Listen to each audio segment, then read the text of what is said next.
Yo, what's up, guys? So today we're gonna be doing another casual deck profile. It's been a while since we've done a Yu-Gi-Oh related one, but I finally got the cards I needed for the deck itself. Um, it was mainly just waiting on Magnificent Mavens to come out, which I know came out last month. But I think just mail service overall has been kind of slow. Getting the stuff from TCG Player was a bit of a hassle. Um, for it to get here, it took the maximum amount, like the 15 days for a lot of the cards. And then I had a few things with the USPS where the cards went missing. Um, so I was just waiting on some stuff. But yeah, we're gonna hop right into that in a second. I just want to go through the whole spiel of the viewer rate. Most of you guys, about 75% plus, who watch videos aren't subscribed. All of the support helps. So if that button is red, it'd be very appreciated if you could hit it, subscribe, like the video, comment on other casual deck profiles you'd like to see. But yeah, without further ado, let's get into it, guys. All right, guys. So this is the deck. This is a Swordsoul Tenyi deck. I know, not as casual as we're used to. Um, I've been more so trying to lean into some other not shitty archetypes, I guess would be the best word.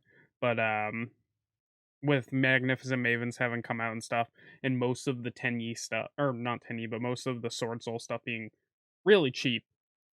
Sans, Moyi, and the extra deck monsters, which got reprinted in Magnificent Mavens. Figured this was the best chance that I would have had to do a profile on it. It's very monster heavy specifically, and I haven't. I'm pretty sure this stuff is all up to date in terms of the ban list. Um, but let me know in the comments if it isn't. I've had this basically built for like close to 2 months now. Is literally just waiting on the Magnificent Maven cards. But yeah, let's get into it. So to start off, we've got three Moyi. Um, kind of mandatory with Sword Soul stuff. Moyi is one of their better starters. Um, we have three Longwan. That the only reason I'm confused, saying if the ban list, if it's not up to date with the ban list, I know that Mastered will put Longwan at two, so I don't know if that's based off of TCG ban list or what. It's been a while since I've looked into it. We have three Taya. This one could change. You could easily switch out you could take one of these Tayas out and change it to something else easily. Um, we have three Vishuda. We have three Ashuna. We have two Adhara, one Shitana, and then one Nahada. Um, the extra deck does happen to have some of the worm monster, or well, they're all worms, but some of the Tenyi what's the word I'm looking for? The dragon things from forever ago. I can't remember what they're called. We'll get there. We have three Ecclesia the Virtuous, and then we have a Radian and a Gadarla. Gadarla? Yes, Gadarla. And then we have two Moonlit Chill. Um I think that Moonlit Chill is a pretty okay hand trap for this deck specifically. Um, Obviously, you could run the Ash Blossoms, which would probably be better. But that's our monster lineup. For our spells, we're running three Sword Soul Emergence. We're running three Sacred Summits. We're running two Vessel for the Dragon Cycle. We're running three Dark Ruler No More. We're running a MST and a Forbidden Droplet. Um, the removal in the deck is very nice. I mean, the extra deck monsters do a lot of the work for it as well. But you can never be too careful nowadays, even with more casual stuff that you'd play at locals. Um, Having plenty of removal in the main deck is kind of key. We're only running one trap. It's a Solemn Strike. Um, you could easily just not run that. Add like a second Forbidden Droplet if you wanted. And then for the extra deck is actually pretty simple. We're running two Chi Shao, running two Chen Ying. We're running one Qixing Longwan. We're running a Draco Berserker of the Tenyi. We're running two Baxia and two Yazis. This is what I was talking about. The Yang Zing cards. That's what I was talking about. We're running three Monk of the Tenyi. We're running one Shaman of the Tenyi. And then we're running one Berserker of the Tenyi. You could easily take out like this would be what I would do if I were to switch any of this out. I would take one of each of these out, and then I would probably take the Qixing Longwan out, and maybe one of the Chi Shaos, and I'd switch it out for more utility based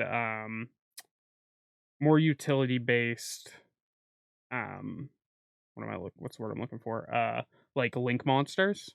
Uh but I'm also trying to go flavor wise for this. I'm a big advocate for playing decks with flavor, like based on their archetype and stuff. And having all those Tenyi cards and then the Yang Zing cards in the extra deck is very nice.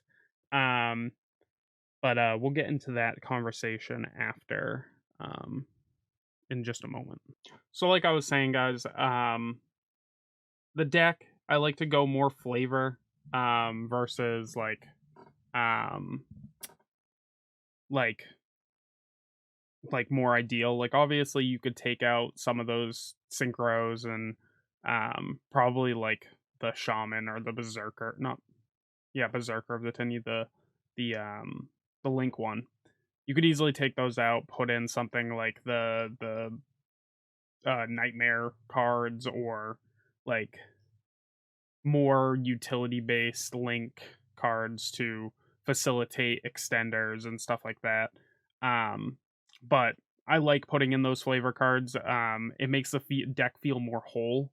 Um, I know most people, like a lot of people, aren't into casual decks like this. Been seeing a lot more actually on Twitter.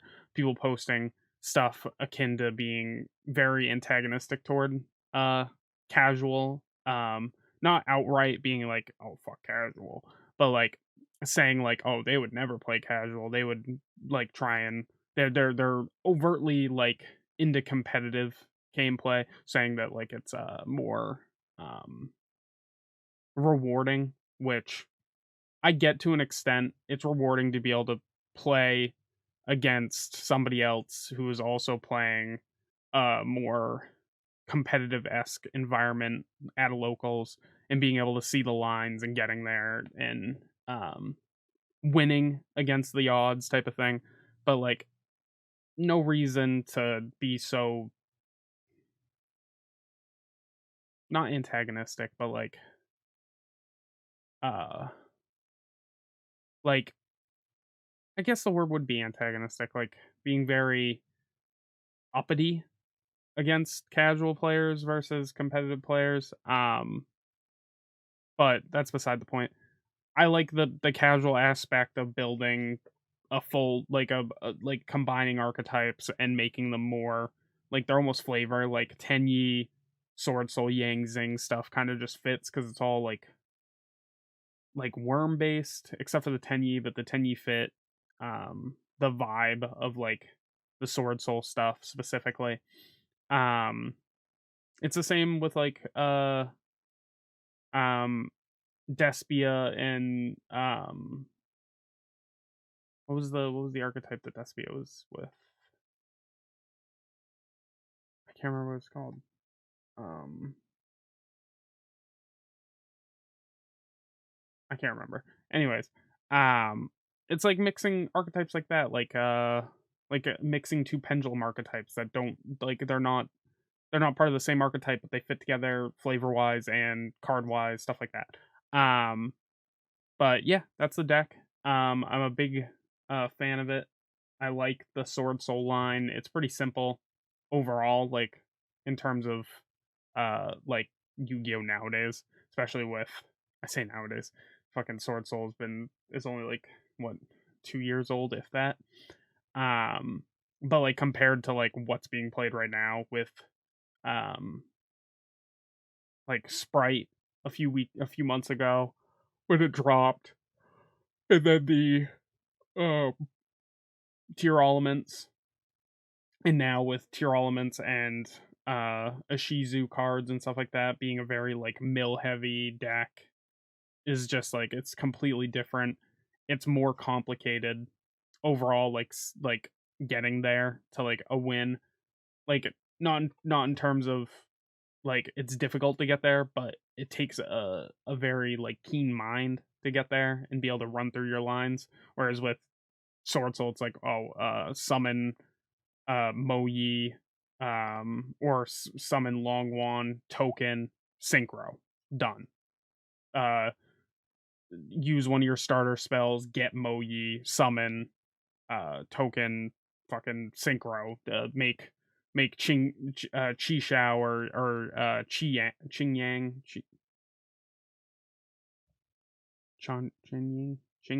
Yang, yeah, like, and then just like negate mill, or not mill, but banish. Like, it's not as difficult. It's a more simple but very potent type of deck. So like comparatively to now, it's more difficult. But I'm going on a rant. That's the video. If you like the video, don't forget to like and subscribe. Hit that bell notification button down below to know when my videos go live, and I'll catch you guys in the next one.